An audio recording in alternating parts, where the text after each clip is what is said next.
Voy a tratar, la verdad es que Guillerino ha hecho una brillante exposición, diría yo, y ha tocado temas que son similares a los que tiene la energía en Chile, digamos. Hay un matiz levemente distinto en el sentido de que el tamaño, la escala del negocio energético es distinto, digamos, en cuanto a las operaciones, pero no de menor importancia. De hecho, sin ir más lejos, el 30-35% del costo operacional de una minera es energía.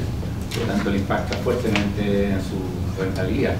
Por lo tanto, son dos temas que van juntos de la mano, solo que la energía, entre comillas, viste distinto a la minería, dado que el impacto visible hacia la sociedad es mucho más suave. Sin dejar de lado de que hoy día se ha complicado la historia para todo el mundo, en el sentido de que existe una gran oposición a los distintos proyectos energéticos, sobre todo a los proyectos tradicionales que conocemos todos en base a combustibles fósiles, principalmente carbón, gas, que son infraestructuras bastante grandes en términos de utilización del suelo y a su vez dónde están ubicados. Y eso ha generado una gran oposición en distintas sociedades o comunidades donde se insertan estos proyectos. Pero eso es algo que se ha ido notando, y con este tema de las redes sociales hoy día se hace cada día más difícil trabajar cualquier cosa, digamos. Y no es solo propietario de los proyectos de energía o de los proyectos mineros, sino que la verdad cualquier industria que se quiera instalar en algún lugar representa el mismo desafío. Por lo tanto, proponer la instalación de proyectos de generación eléctrica tiene la misma connotación para cualquier tipo de actividad industrial. Y todos tienen o son susceptibles de generar impactos, eso no cabe duda, algunos más que otros. La minería en general genera impactos porque remueve o altera físicamente el territorio. La generación eléctrica no tiene que ver con eso, sino que más bien se instala sobre un territorio y el día de mañana, si la quiere eliminar, lo elimina y vuelve a restituir el territorio, no como era antes, porque es muy difícil, ¿no es cierto? Es muy difícil restituirlo igual, pero puede desaparecer y aquí no pasó nada o fue muy leve el impacto. Pero eso no es lo relevante en esencia, ¿eh? Lo relevante es lo que Joaquín mencionó y que el desafío de toda industria hoy día es cómo me inserto en el territorio y hago un proyecto en el cual todos estén empujando para el mismo lado. Indudablemente siempre va a haber gente que se va a oponer pensando en sacar algún provecho particular, eso no lo podemos evitar, es parte de la naturaleza humana, diría yo. Y por lo tanto el Estado, a través de sus leyes, mecanismos o instituciones, tiene que tratar de regular esto, controlarlo de manera que no se le escape de las manos. Y es ahí donde yo creo que como país no hemos puesto el énfasis adecuado. Estamos viendo que se nos están escapando de las manos, que todos se ponen a todo. El ejemplo de poner un relave, probablemente aquí en la comuna de Las Condes, claramente para generar un impacto podría generarlo, pero el tema es por qué a alguien se le ocurre la brillante idea de ponerlo ahí, digamos. ¿Por qué esas cosas no están debidamente definidas a nivel de territorio, a nivel de acuerdos macro de la sociedad? Es decir, qué vamos a querer hacer, dónde lo queremos hacer, qué nos permitimos. ¿Podemos o no podemos destruir un glaciar o dañar un parque o reservas naturales en el sur? Todo ese tipo de discusión es algo que como país es un gran desafío que tenemos, ¿sabes? Y lo que voy a llevar esta discusión es a qué es lo que nos falta por hacer como país para ir por lo menos zanjando que las cosas se arreglen y podamos seguir caminando en el desarrollo económico del país. Por lo tanto, como business as usual, yo tengo una idea que puede ser un proyecto energético, un minero o una planta de celulosa, lo que sea, y lo que tradicionalmente ocurría, tengo una muy buena idea y vengo con esa idea y la impongo sobre el territorio, sobre la comunidad que está cercana o incluso ni siquiera cercana. Les informo nomás de que yo tengo una idea, un proyecto y lo quiero hacer. Eso es lo que se ha estado haciendo por décadas en el país y en varios países también. Y por lo tanto construye un proyecto que lo defino, lo estructuro y todo, y en el paso de ese trabajo me acojo a las distintas leyes que existen en el territorio, en el país, donde tengo que conseguir la servidumbre, ya sea de acceso, de uso del suelo, pero pensando que tengo todo el derecho de hacer lo que a mí se me ocurre, puesto ahí, dado que nadie me dice que no. Y antiguamente nadie decía que no. Me recuerdo con mi padre fallecido, ella me decía, pero ¿cómo les cuesta tanto poner una línea de alta tensión? Si en mi época llegábamos y la construíamos, ¿no? Y más encima nos recibían y nos atendían después de todas las comunidades. Nos alojaban gratis, nos daban comida gratis. Los tiempos han cambiado, le decía a mi padre. Los tiempos han cambiado terriblemente. Ya no es lo mismo. Por lo tanto, eso, el rayado de cancha, sigo con esa gráfica, el rayado de cancha cambió, es otro. Tenemos que ser capaces de adaptarnos a ese nuevo rayado de cancha si queremos seguir creciendo y construyendo. Por lo tanto, ese proyecto que de alguna manera se delineaba de cierta manera en casa, en el proponente, sin ni siquiera consultarle a nadie, a todo el mundo le parecía que podría ser una buena idea y bueno, lo echaba a andar.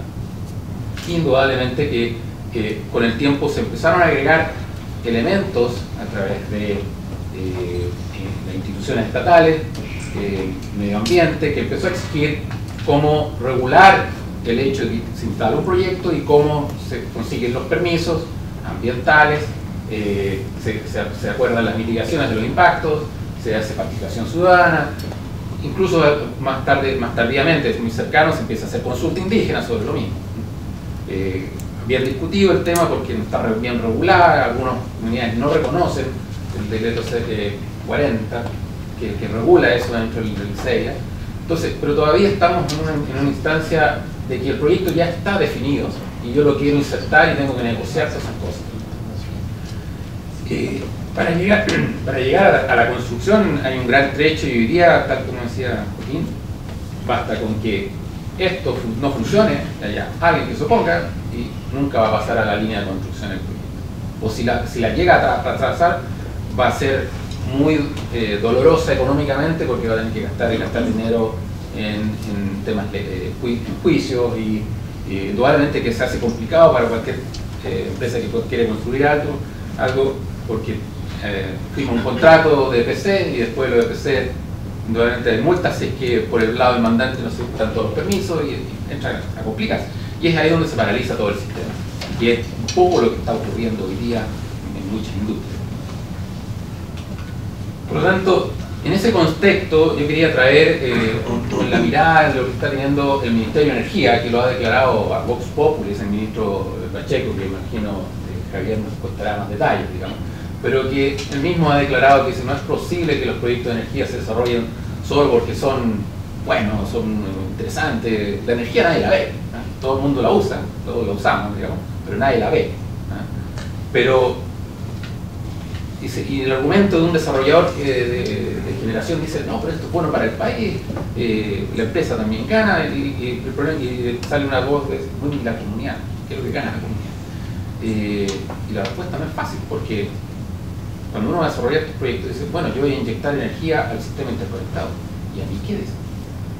Yo estoy aquí al lado de su planta y bueno, las cuentas de luz van a ser más baratas, o usted va a ver un cable de la planta a mi poblado o a mi casa. La verdad que no. Técnicamente es re complicado hacerlo, digamos. Entonces, hay temas que no están resueltos. No están resueltos y por eso ha ido incrementando la oposición a cualquier tipo de proyecto, sean renovables o no renovables. Los renovables, sorpresa, han ido teniendo bastante oposición, pero básicamente por estos otros factores. Uno es el tema de que a lo mejor a nadie le gustaría que le pongan una torre eólica en el patio de su casa, digamos, o que le afeen el paisaje. Pero la pregunta del millón al final dice, bueno, pero ¿qué gano yo? ¿Cómo participo de este gran desarrollo de estos proyectos de energía? Y esa respuesta no es fácil darla, no es fácil, nadie la tiene, ¿no? Y el gran drama es que no está ni siquiera vamos discutido como sociedad de cómo lo regulamos, porque si no, vamos a tener siempre los que tratan de aprovecharse de eso, ¿verdad? Para extorsionar, como decía, ¿verdad? Y eso se está dando mucho. El Ministerio, básicamente, y espero que Javier nos aclare un poquito, hay que construir una sociabilidad entre las comunidades y los proyectos de energía, y eso estamos todos hoy día de acuerdo que hay que hacerlo. El tema es cómo. Los pilares por los cuales el Ministerio de Energía está creando una ley de asociativa que en general como consejo geotérmico lo vemos muy interesante, creo que es necesario. La geotermia, de la mirada nuestra, que es energía, pero es muy parecida al desarrollo minero porque se inserta en el territorio, en la alta cordillera, lejos de los centros de consumo, se relaciona mucho con comunidades.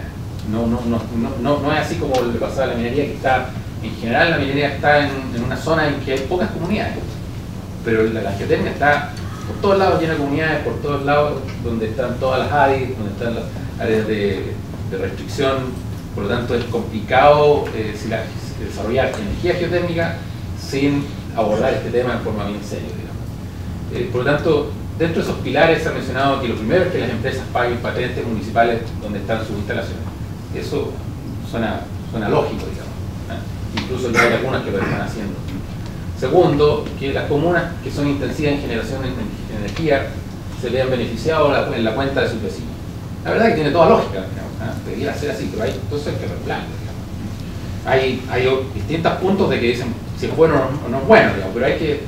es el mismo tema que uno dice, bueno, una vez que yo doy algo, después ya no puedo volver atrás y ese algo queda. ¿Qué pasa si el proyecto energético ya no está el día de mañana? Y después la energía viene desde 1000 kilómetros más allá. Hay que darle más vueltas a este tema, decir, bueno, cómo se sistematiza en forma sustentable en el tiempo. Y el tercero, que es formalizar básicamente los aportes a las comunidades para el desarrollo local. Y ahí también es un tema, el tema más delicado de la propuesta, que espero a ver si Javier nos puede contar más detalles de qué es lo que se estaba pensando. Por lo tanto, la razón de todas estas propuestas tiene que ver con buscar que las generadoras eléctricas se asocien de una manera transparente con las comunidades y de manera de evitar la judicialización en el futuro. Me pidieron que viera qué otras cosas, cómo lo están haciendo otros. La verdad que cada país tiene sus realidades distintas. No es fácil hacer un resumen completo, pero sí traje algo de la mirada que tiene un poco Australia, que es bastante vanguardista en algunos de estos temas, y que tiene que ver con generar buenas prácticas en ese sentido. O sea, buenas prácticas por parte de las empresas, como también por parte del Estado. Y esas buenas prácticas traducidas en documentos que permitan sentarse a la mesa y conversar de igual a igual con la contraparte. Y eso no lo tenemos hoy día en el país. Queda la iniciativa de cada uno en la relación con la comunidad de ir resolviendo estos temas. Y eso complica. Complica, ¿por qué? Porque se ve mal desde el lado, sobre todo de las comunidades, como algo que se quiere imponer y se genera desconfianza.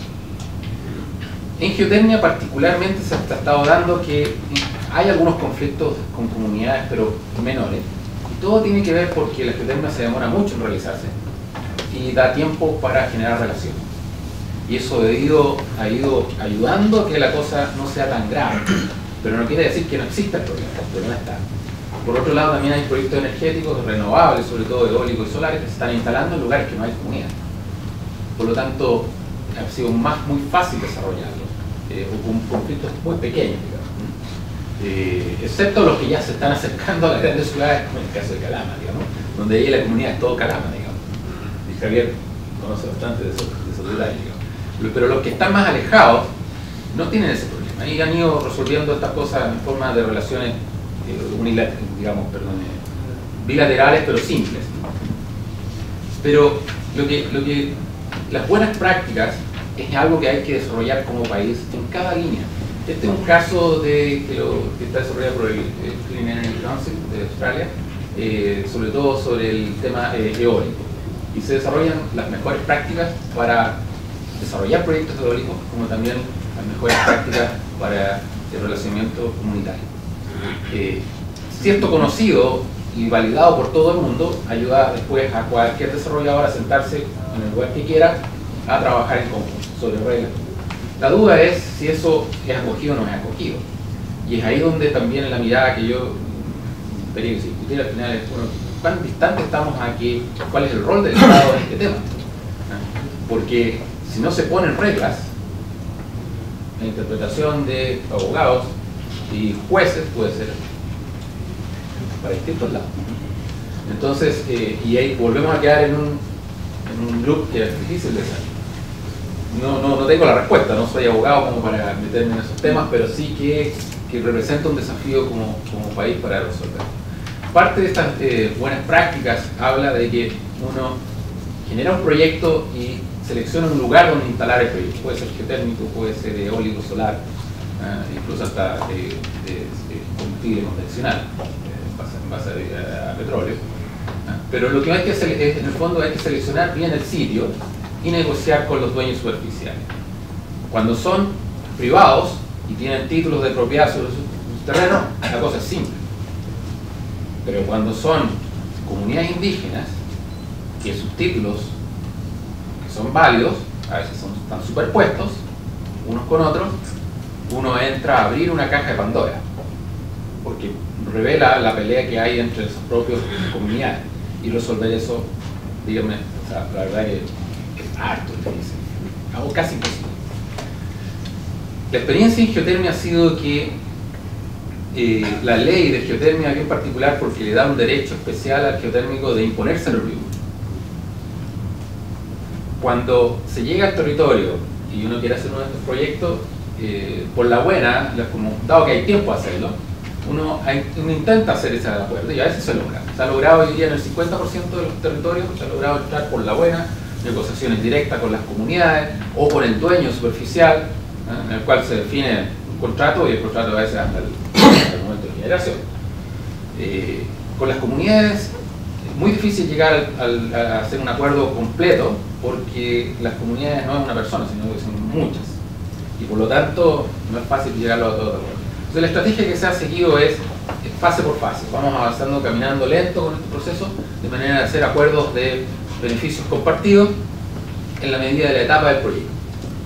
Y siempre se llega al punto de valorización. Bueno, ¿hasta cuánto estamos dispuestos a aportar en beneficio para ambas partes? Y normalmente se ha llegado a la regla de decir, bueno, un porcentaje de la inversión que se va a ocupar para cada etapa. Y eso ha funcionado más o menos bien. El tema es cuando uno se encuentra con comunidades que quieren saber exactamente el final del proyecto, es decir, cuando existe un proyecto y esté generando, ¿cómo vamos a ir? ¿Cómo participo en ese negocio? Y las expectativas, Joaquín lo mencionaba, Javier también puede mencionar que lo que está ocurriendo hoy día es que pueden ser razonables como irracionales, que hacen que el proyecto sea inviable. Por lo tanto, y ese es el tema en cuestión, es cómo lo negociamos. La geotermia puede imponer servidumbre, pero ha ocurrido en que se ha impuesto la servidumbre por la vía legal, genera un trauma, hay que acompañar ese proceso a las comunidades, sobre todo indígenas, donde esas cosas son impactantes, pero se ha resuelto bien. Pero también ha ocurrido que las propias comunidades han aprendido a decir, señores, esto es un territorio indígena, así que su ley de geotermia no corre aquí, y usted tiene que basarse por ley indígena. Y hay jueces que han dado lugar a esa posición, y por lo tanto las servidumbres no han podido ser otorgadas, y ahí han quedado estancadas, porque por ley indígena indudablemente que el proceso es totalmente distinto, no se puede imponer una servidumbre, no se puede hipotecar el territorio. Por lo tanto, se ha ido complejizando, pero afortunadamente esos han sido casos puntuales, pero están ahí, están presentes, ¿no? Temas que hay que, a nivel jurídico, que hay que ir resolviendo, viendo cómo se van a ir abordando. Pero el punto está en que todas esas cosas se pueden ir haciendo, pero tiene que ver con que hay una idea, hay un proyecto, y uno tiene que acercarse a la comunidad y ver dónde se puede hacer. Proyectos solares, eólicos, uno los puede correr para allá, para acá, para el proyecto minero o un proyecto geotérmico, no lo puede correr, está ahí o no está. Por lo tanto, si le tocó a uno bailar con la fea, tiene que bailar con la fea y tratar de resolver el tema. Y ahí es donde a veces que proyectos que en el fondo no son viables. Pero ese tema hay que irlo tratando de abordar, de cómo regularlo, porque sería irracional que en este país todos los lugares sean imposibles de afectar. Nos vamos a quedar estancados como país en desarrollo, se estanca, digamos. Entonces hay que rápidamente abordarlo, cómo regular esto de manera que los que se oponen, que no quieren llegar a un proceso de susceptibilidad puedan quedar al margen, raudamente. Por lo tanto, cuando uno hace la efectividad de un proyecto, uno tiene que tratar de después evaluar ese proyecto. Los proyectos solares o eólicos lo único que hacen es medir viento o medir sol. Los proyectos geotérmicos, al igual que la exploración minera, tienen que entrar al territorio, mover máquinas, hacer bastante más actividad. Por lo tanto, es clave que tiene que tener la venia del dueño superficial o si es comunidad o particular. Pero todo esto después se resuelve cuando uno ingresa el proyecto al sistema de evaluación de impacto ambiental. Y ahí es un tema complicado para los geotérmicos en particular, de que las comunidades hoy día están exigiendo este proceso acá. Es decir, cuando yo hago el primer estudio para saber si hay o no hay recursos. Pero el sistema no está preparado para eso. Yo no puedo ingresar al sistema de evaluación de impacto ambiental con una idea. Tengo que llevar algo concreto. Entonces, la geotérmica está enfrentando procesos complicados de avance, aunque no limitantes, porque en algunos lados sí se ha podido avanzar, de que no está resuelto en la ley de geotérmica y tampoco en el sistema mismo de cómo abordar. En los proyectos eólicos solares, cuando se acerquen ya a como está pasando en Calama, vamos a tener un problema. Por lo tanto, hay que hacer algo en este tema. Este cuento para la geotermia en particular no ha sido extraño solo para Chile. O sea, en todos los países que hay geotermia se han enfrentado han tenido el mismo problema, pero lo han ido enfrentando cada país con sus propias realidades. Y en todos han logrado salir. Pero en general, en todas partes ha sido el Estado el que tuvo que vivir esta etapa. Y en tiempos no de hoy día, sino que en tiempos 30, 40, 50 años atrás, cuando las cosas se hacían casi de forma distinta, en una cancha nivelada, no con la cancha inclinada. Por lo tanto, hoy día tenemos un desafío no menor en que la cancha está desnivelada, no es el Estado el que lo está haciendo, sino que son los privados y tienen que jugar con las reglas que juegan todos. Por lo tanto, la pista es cada vez más difícil. Esto más o menos ya lo mencioné, es parte de las cosas que se hacen en geotermia, muy similar a la minería, que hay exploración superficial, donde uno tiene que llegar a acuerdo con las comunidades para dejar entrar, para hacer actividades, pero en algún minuto hay que hacer una declaración conjunta de beneficios permanentes. Y eso es lo más difícil de llegar. Sobre todo que a veces los accionistas no están preparados para hacer esos acuerdos. Porque tampoco en esta etapa se sabe cuánto es lo que yo voy a ganar como proyecto. O sea, todavía falta una etapa que entrar al desarrollo, construcción y efectivamente ya saber exactamente qué es lo que hay como yacimiento y qué es lo que me va a entregar como beneficio. Por lo tanto, ahí podría saber recién si estoy dispuesto o qué porción podría compartir con el entorno. En forma previa es súper peligroso porque te puedes quedar pillado y a lo mejor no se da lo que tú pensaste y al final el proyecto no es viable porque te comprometiste a entregar un aporte a quien sea, digamos, y que no lo hace inviable el proyecto. Entonces, estamos en ese desafío hoy día que no es fácil resolverlo. Por lo tanto, sí apuntamos a que se generen a lo mejor mecanismos en los cuales se pueda caminar con este proceso y avanzar de la mano con el entorno, ya sea si son comunidades civilizadas, comunidades, llámalo, no civilizadas, o sea, siempre se traduce comunidad como comunidad indígena, no son las comunidades urbanas, comunidad urbana y comunidad indígena. Con cualquiera que se camine, el problema es el mismo. Se complejiza hacer con comunidades indígenas porque más encima está el 169 que pone una barrera distinta, digamos.